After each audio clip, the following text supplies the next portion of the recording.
Hello and welcome back to the Pocket English Podcast. I am Alice, and I am so happy you are here with us today for another pocket-sized lesson. And I'm Ben. It is great to be back. Today, we have a very special episode for you. We are going to talk about something that happens every single day, but that most English textbooks get completely wrong. That is right. Ben, think about the English dialogues we learned in school. Usually, a morning routine sounds something like this. Hello, Mother. Good morning, son. I am now putting on my shirt. I am eating my toast. It is time to go to school. Goodbye. Exactly. It sounds so calm. It sounds perfect. But Alice, be honest. Is your morning actually like that? Absolutely not. My mornings are chaos.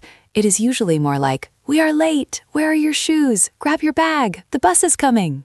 And that is exactly what we're learning today. We are calling this the hurry up morning routine. We want to teach you the specific words, phrases, and grammar you need when you are in a rush. We know that many of our listeners are busy. Maybe you have children, or maybe you just like to sleep in a little too late. When you are rushing, you do not have time to think about complex grammar. You need short, strong phrases to get things moving. So if you want to turn your morning stress into a smooth English speaking practice, you are in the right place. And before we start rushing, just take a quick second to click that subscribe button. It helps us keep making these lessons for you, and it helps you keep your English growing every week. All right, let's imagine the scene. It is 7 a.m., the alarm didn't go off, or maybe you just hit the snooze button too many times. You are still in bed. The first thing we need to deal with is the wake-up call. In a textbook, you say, "Good morning, how did you sleep?" That's nice for a Sunday, but on a Tuesday when you are late, you need something stronger. A great phrase to use here is, "Time to rise and shine." I love that one. Rise and shine. It sounds positive, but it's an imperative. It means get up now. But Ben, what if they really don't want to get up? Then we have to be a bit more direct. You can say, "You slept in, we have to move." To sleep in means you slept later than you planned. It is not the same as getting enough sleep. It means you made a mistake. You slept in. Right. And notice the urgency in Ben's voice. He didn't say, I think you slept late. He said, you slept in, we have to move. This brings us to a very important phrasal verb for the morning. Get up versus get out of bed. Get up is general. You can get up from a chair. But in the morning, if you are rushing someone, you might say, you need to hop out of bed. Hop out, like a rabbit? Exactly. The verb hop sounds energetic. It sounds fast. If I say, please get out of bed, it sounds slow. If I say, hop out of bed, it implies speed. It suggests that your feet should touch the floor immediately. So we are out of bed. Now we are facing the closet. This is a place where I hear so many students make mistakes. They often confuse the verbs wear and put on. This is a classic mistake.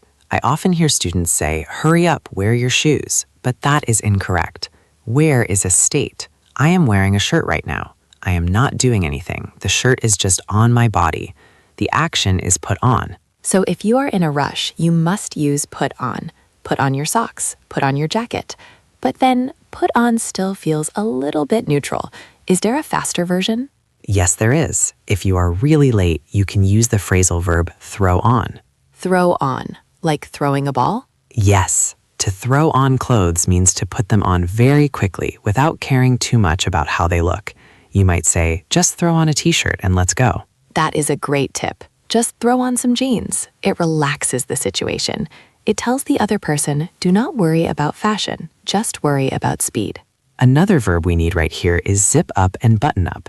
If you are helping a child or even just checking your own coat, these are specific actions. You don't say close your jacket, you say zip it up. Or button it up. And notice the pronunciation there. We don't usually pronounce the T strongly in button. It sounds more like button. Button it up. Okay, so we have hopped out of bed and we have thrown on our clothes. Now we are in the kitchen. This is usually the most stressful part of the morning because eating takes time. It does, and in the textbook, the phrase is usually, please eat your breakfast. But that sounds like a waiter in a restaurant. In a busy house, we use the phrasal verb eat up. Eat up. That little word up completely changes the meaning. It means finish it completely, and usually it implies doing it quickly. Come on, eat up. We have to leave. Exactly. You can also use drink up for liquids. If your coffee is sitting on the table and you are putting on your coat, I might say to you, Alice, drink up, we are leaving. It is much friendlier than saying, drink it now. Drink up sounds encouraging, but firm.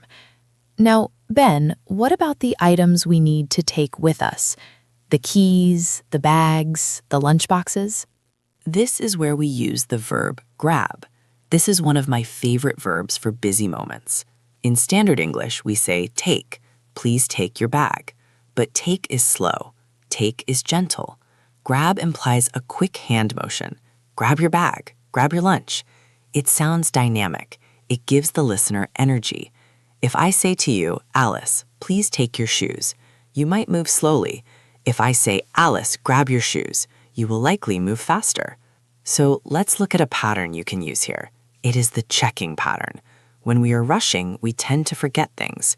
So as you are standing by the door, you need a quick checklist. We usually drop the beginning of the question to make it faster. Instead of saying, do you have your keys? We just say, got your keys? Got your wallet? Got your phone?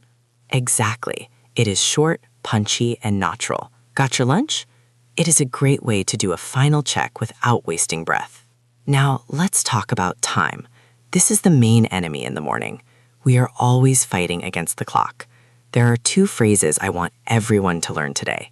The first one is, we are running late. We are running late. Notice we use the continuous tense, we are running. Why not just say, we are late? If you say we are late, it means the deadline has passed. You missed the bus. You failed. But if you say we are running late, it means we are in the process of being late. But maybe, just maybe, we can still make it. I see. It suggests urgency, but not total failure. We are running late, so please hurry. And the second phrase is a countdown. We have X minutes left. We have 5 minutes left. This is much better than saying it is 7:55. That is true. Telling someone the time requires them to do math. If I say it is 7:55, they have to calculate how many minutes until the bus comes. If I say we have 5 minutes left, the information is instant. So you can combine these. You can say, guys, we are running late. We only have 2 minutes left. Grab your bags. I can feel the stress just hearing you say that, but it is effective. It gets people moving. Now, there is one more destination phrase we need. We are not just going to school or going to work. When we leave the house, we often say we are heading out. Heading out. To head means to move in a direction.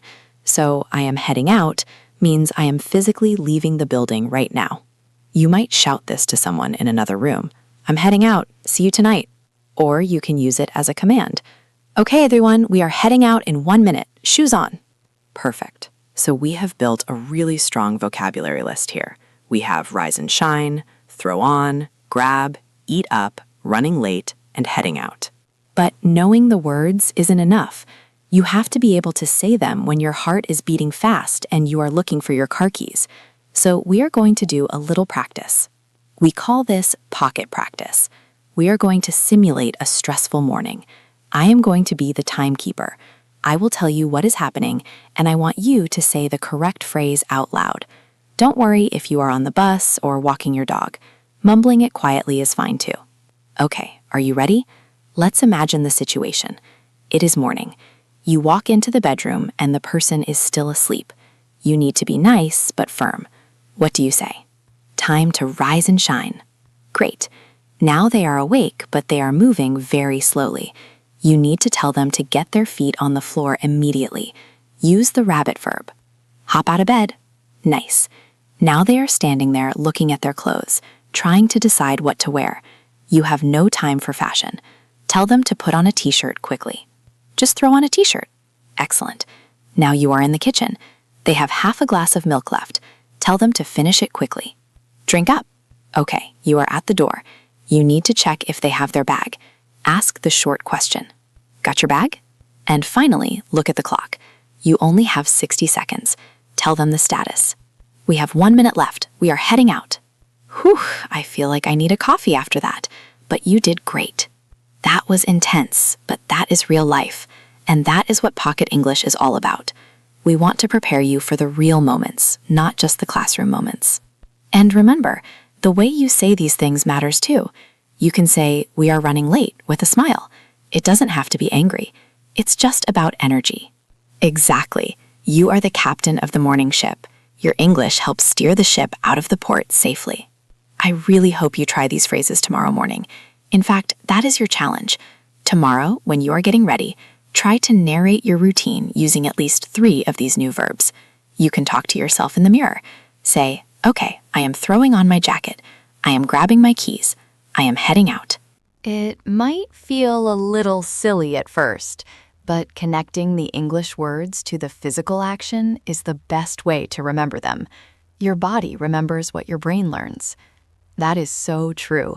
And speaking of routines, the morning is only half the battle. Once you get through the day, you have to wind down and go to sleep. And we have a perfect lesson for that coming up soon. We are going to talk about the bedtime routine, and specifically how to ask "How was your day?" without getting a boring one-word answer. So if you want to master the evening just like you mastered the morning, make sure you are subscribed so you don't miss that episode. Thank you so much for letting us be part of your morning, or afternoon, or evening, whenever you are listening. We love helping you put clear, natural English right in your pocket. Have a wonderful, productive, and punctual day. Grab your confidence, throw on a smile, and we will see you in the next episode. Bye for now. See you next time.